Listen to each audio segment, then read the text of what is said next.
Hey everyone, I'm Jared Hall from Entertainment Weekly. We are coming to you from Comic-Con, and right now I am joined by the cast and director of a horror thriller coming out. We've got a while to wait for it, but we're going to give you some good teases right now. The movie is called The movie is called The Curse of La Llorona, and first of all, thank you so much for being here. I'm super intrigued by this because I was just given some background on this story. Someone who grew up here in Southern California told me this is one of those like campfire stories, and they've heard it all their life, and now you guys are bringing it to the big screen. Is it something you grew up with? Is that why you created this? You know, I grew up in the area, so I totally knew the legend, and you know, this has been around for hundreds of years. You know, this is basically the story that, you know, if you grew up Hispanic, your grandma would tell you, and it would be usually with like a warning, like you better be good, or La Llorona's gonna come and get you. So.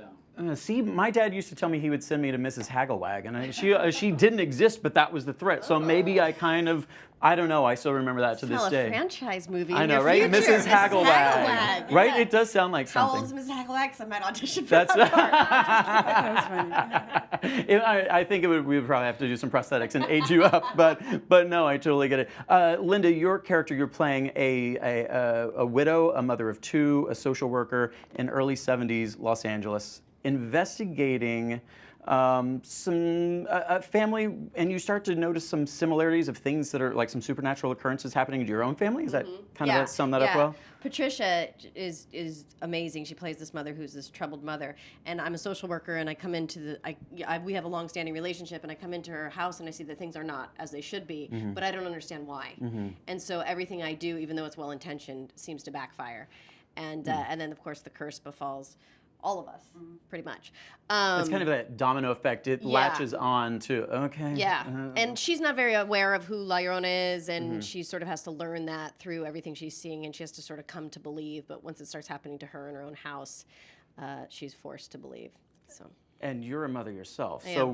was there any appeal just in that alone, like wanting to? No, it's like an opposite of the total, appeal. It's yeah. like the woman who kills children. It's horrifying. But because it was so horrifying, and because we had talked about this, like we've talked about, it's so primal to protect your child that it gives you this, you know, this brilliant objective to play the whole time. Is all you want to do is protect and save your kids.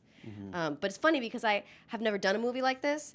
And when reading the script, I would see all these things. Oh, that's so creepy. That's so great. That's so scary. That, oh, wow, this underwater, you know, there's water and all this. Oh, okay. And then you don't realize how actually physically demanding it is to be in a movie like this. We all come home with bruises and sore muscles, and you know, you get thrown into walls. You think it's just going to be an emotional trip, but it's so much more than. Because when you read it, it's psychological, and then when you're on script, you realize, oh, that's all plays out physically. Yeah, well, and especially as it pertains to water. I mean, that's part of the legend. She drowns her children, then tries to kill herself, and she does kill herself. She does kill herself, but then is trapped in kind of a purgatory. Yes. Oh, see, and then that's when she roams the earth in search of other children to replace hers that she lost. What a mean woman. But you'll hear her weeping first, which is the really creepy part. So the teaser that got put out, the noise and everything in it, I'm like, wait, I feel like I hear these like voices myself. Am I already being cursed? I mean, I'm kidding. That's all in your head. Those That's are all in actually your just head. the voices in my head. Yeah, no, but just those noises alone, that's all. Was that part of marketing, or that's what we're going to be hearing in the movie? This like.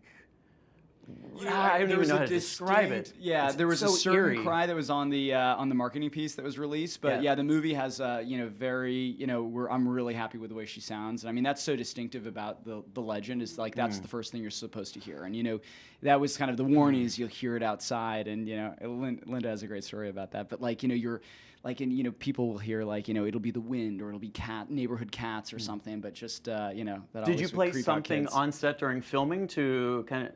Or you were just kind of imagining a sound? The actress who plays La Llorona is great, Marisol, and she did everything for you. She would be there for you for every take, everything, and she is just a trooper sound's she all from has. her. She's, you know, Ooh, it's okay. You can't even look at her. no, it's a physical monster. It's not CGI. It's, you know, she's right there. So. She's Not in amazing. real life, though. Whoa, sure, right. She's not a monster life, in she's real life, but gorgeous. yeah, No, she's yeah. Raymond, you're playing a Catholic priest who kind of come to you for some help. on a scale of 1 to 10, how prepared do you think this priest was really to like dive into this situation? Well, he's I played Rafael. He's a curandero, which is like a Mexican shaman. He's an ex-Catholic okay. priest who leaves the church because the church didn't do enough to aid people who suffer from supernatural occurrences. Because it's a long process. He's kind of disillusioned. He goes rogue. Yeah. He goes on his own. They come to him for help, and he has to figure it out along the way. Like, how do you deal with this woman? It's like every other man's like question. How do you deal with this woman? You know, and she's crazy. So and she's a horror. She's an entity, and she's a spirit, and she's this being. So I have to figure out as we go along. So it's not like I have all the answers. Sure. And we all suffer at the hands of La Llorona. You guys, I like. Can April 19th, 2019 be here already? Because I'm super intrigued and can't wait to see this. Tell me, lastly, the imagery of La Llorona. I mean, when will we get a tease? When will we get a taste of this?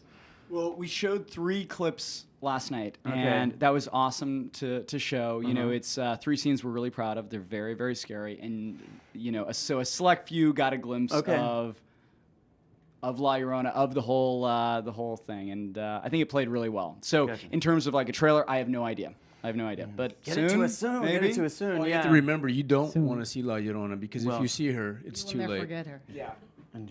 Well, speaking of something you want to see, how you feel seeing that? Oh, that's awesome, man! Breaking That Bad, Breaking yeah. Bad. Tuco in the flesh. I just had to bring it out because we had to. You're a You're fan. such an integral part of this. Yes. And we love you.